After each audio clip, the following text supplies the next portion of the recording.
Bom dia, ou melhor dizendo, boa tarde, eu sou Alexandre Matias e esse é mais um Climatias Diário de Quarentena. Hoje é quarta-feira, dia 25 de março de 2020. Ontem eu estava falando que talvez seria bom puxar o programa mais cedo, que eu tenho essa meta, mas aí hoje acordei tarde, e aí tinha umas coisas para fazer um trabalho sujo. E aí eu falei, pô, isso também pode ser uma boa dica já para dar no programa de hoje, né? Eu fico o tempo todo falando de coisas que para fazer, coisas para a gente não ficar parado e tal, mas é bom ficar parado, né? Eu acho que a letargia, por um lado, pode puxar para baixo, né? A gente começar a ficar na noia de tipo não acontece nada, mas ao mesmo tempo, sabe, ouve o que teu corpo quer fazer, sabe? Às vezes não é uma coisa tão regrada assim, certinho, e é bom ficar sem fazer nada. Eu adoro fazer isso, assim, é uma coisa que eu não abro mão, não só agora na quarentena, mas também normalmente, assim, né? Nesse trabalho de a partir de casa, eu sempre tenho um momento para preguiça, um momento para pro ócio, né? Para deitar, assim, olhar para cima, sem pensar em nada, exatamente o que eu estava fazendo agora nessa manhã. Então fica aqui essa primeira dica para justamente começar bem o dia e também não ficar se cobrando, né? Porque nossa, tem tanta gente fazendo tanta coisa, tem tanta coisa que eu poderia estar fazendo até agora. E eu percebo que muita gente se sente cobrada por isso, assim. Para mim é meio natural fazer muitas coisas, né? Quem me acompanha sabe. Mas tem gente que não age isso de forma. Não tem isso de uma forma tão natural, né? Não tá no próprio jeito da pessoa. Ou tá, mas ao mesmo tempo essa situação que a gente está vivendo deixa todo mundo bem mais tenso e tal. Enfim, não se cobre tanto, sabe? Principalmente no que diz respeito ao que você tem que fazer, sabe? É legal você ter alguma cobrança, né, para você saber que tipo tem que lavar as mãos, sair de casa, menos contato humano possível, sempre para coisas essenciais, né? Não ficar dando bobeira. Ontem o idiota falou em rede nacional que era só uma gripezinha, ele fez melhores momentos aí de todas as asneiras que ele falou sobre toda essa situação. E vi muita gente comentando que com isso tem mais gente na rua, né? Eu acredito que não seja o caso aqui dessa minha digníssima audiência, mas acredito que vocês conheçam pessoas que estão falando assim: ah, se o presidente falou, então tudo bem, né?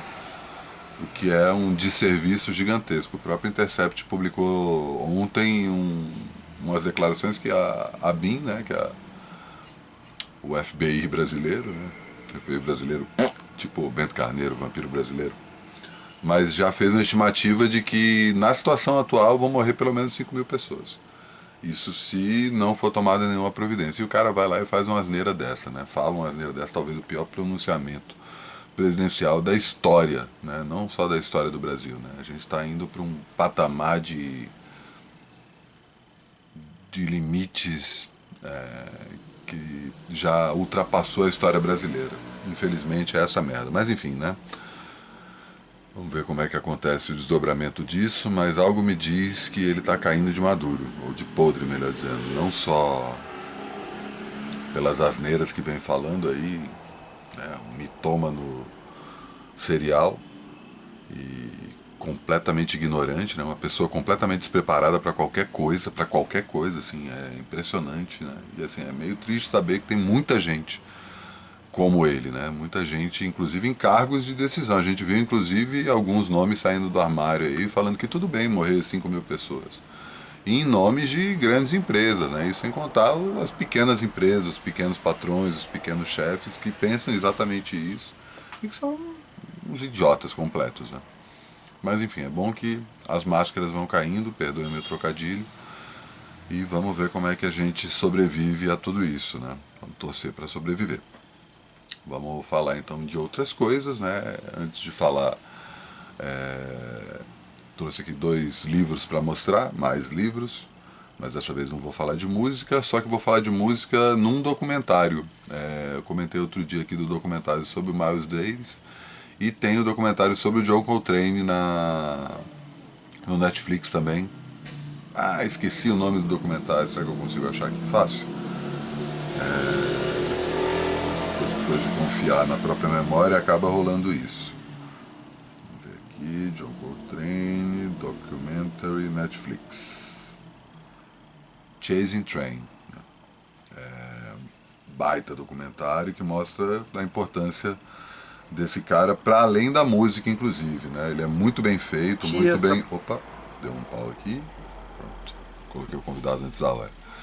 E traça justamente a biografia do John Coltrane para além da música, como eu estava falando, né? Ele leva principalmente em conta o lado espiritual e a revelação espiritual à medida que ele vai entendendo a lógica por trás daquilo que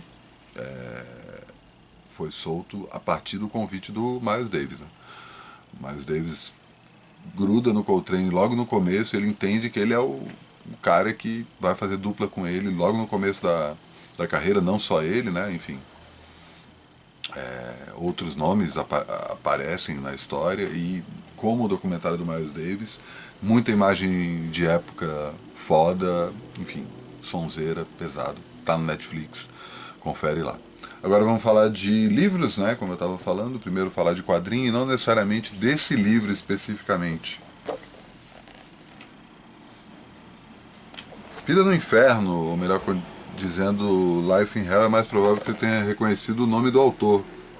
Matt Groening é o criador dos Simpsons e Life in Hell era a tira que ele fazia no jornal antes de se tornar o criador dos Simpsons. A história é muito boa, que ele começa a fazer um fanzine, ele tem a ideia, ele muda-se para Los Angeles e tipo, fica completamente paranoico com aquilo, né, com aquela cidade, e cria esse conceito da vida no inferno. E aí é uma tira que são basicamente dois personagens, né, um coelho com uma orelha só e um casal de... como é que é o nome? Jeff Nakbar, que é a tentativa do Matt Groening de desenhar o Charlie Brown. Ele não conseguiu, mas pelo menos a camisa se manteve.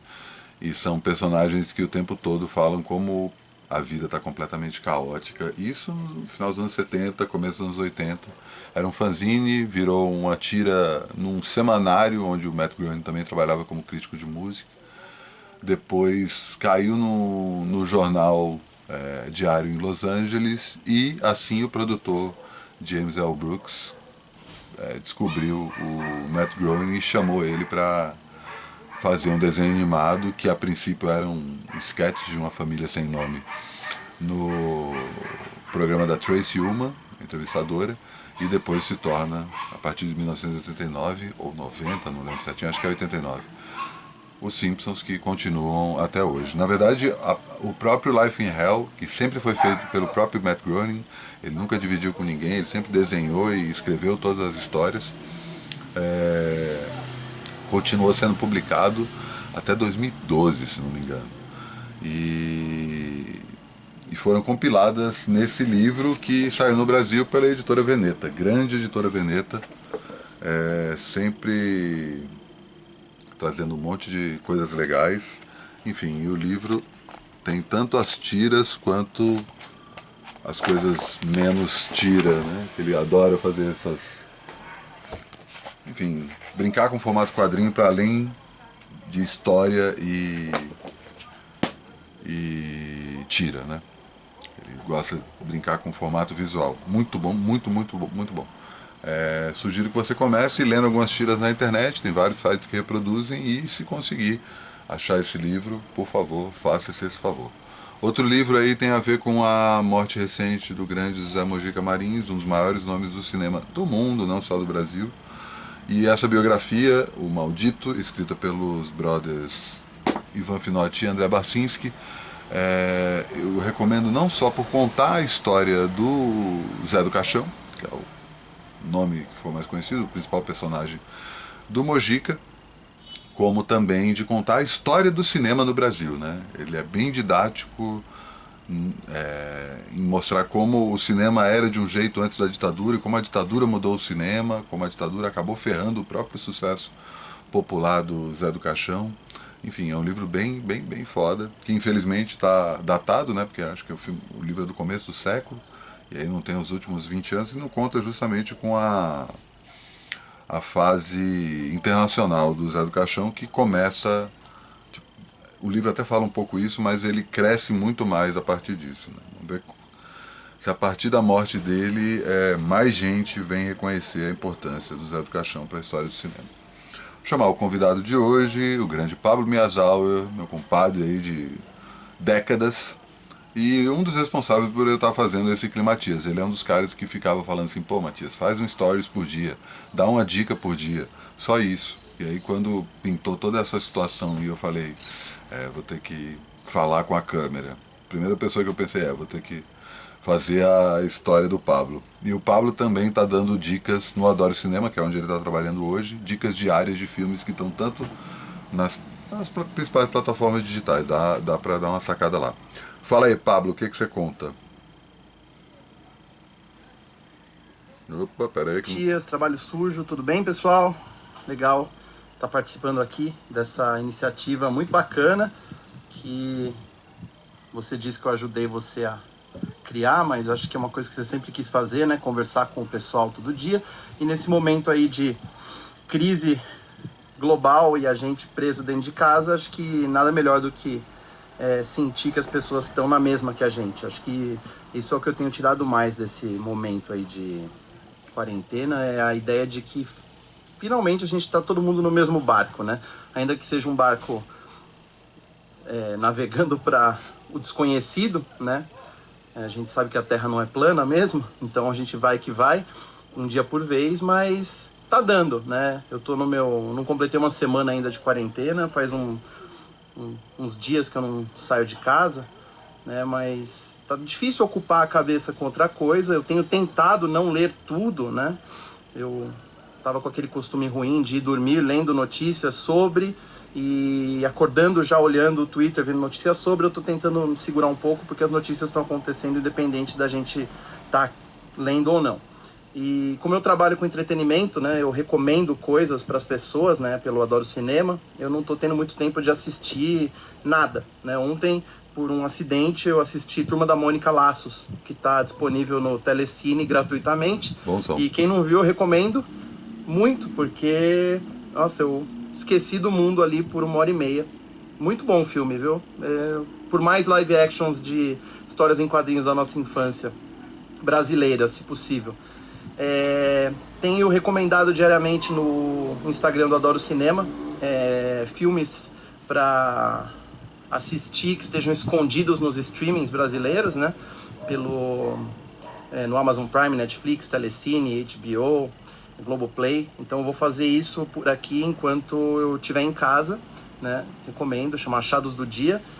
Mas eu não estou tendo tempo nem de assistir esses filmes, né?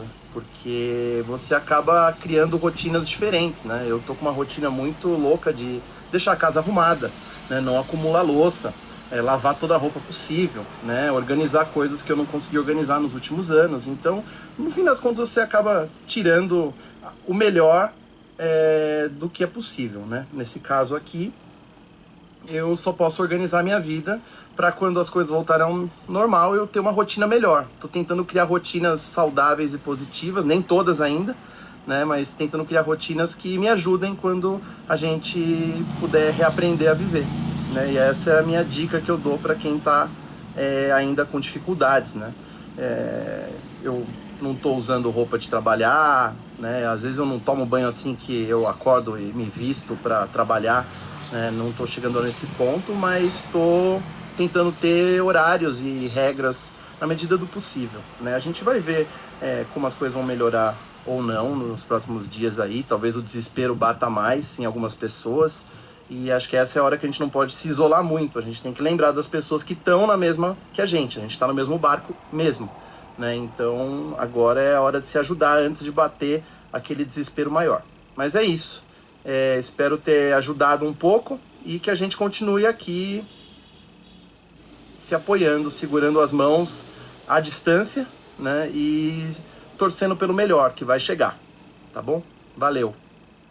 É isso. Obrigado, Pablo. Mais dicas aí. Lembrando que daqui a pouco, a 1h30, eu estou entrando ao vivo no Festival Fico em Casa, né? Estou apresentando aí, junto com um monte de gente legal, esses 4 dias de festival online. E amanhã tudo de novo. E hoje tem a volta da newsletter, né? Pra quem não sabe, trabalho sujo por e-mail, @gmail.com. Manda um e-mail lá que eu te incluo na edição de hoje que vai sair à noite. Falou, até amanhã.